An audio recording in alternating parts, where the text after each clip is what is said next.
जे आज पुनी दिन अवसर रे रंगर माहौल टाके ना नहीं करी गछ लगार माहौल टाके उद्यम करा जाए सन्नापाली सत्यवान आज्ञा उमेश आज्ञा आ बहुत खुशी लगुचे जे एशिया कंटिनेंट जेनटा कि पहला प्लांटेड ट्री हिसाब से निया जाइथिला 5000 वर्ष तल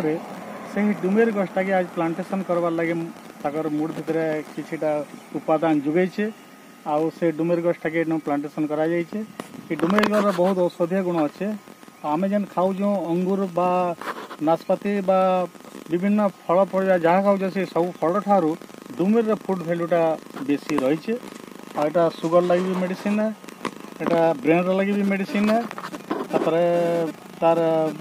लेटेक्सटा किडनी फिर्मी लगी भी मेडिसिन है और धारावाहिक व्यवहार कर तार फलटा भी तरकारी हिसाब से कंचा फल टे तरकारी हिसाब से खिया जा पार्सी आ बहुत सुस्वादु है आ फुड भैल्यू भी बेसी यहाँ रही है। सोडियम पोटासियम जिंक मैग्नेशियम भाया विभिन्न खाद्य भैल्यू गुड़ाक रही है। यहाँ प्रबाद अच्छे जे आम लोकाल लैंग्वेज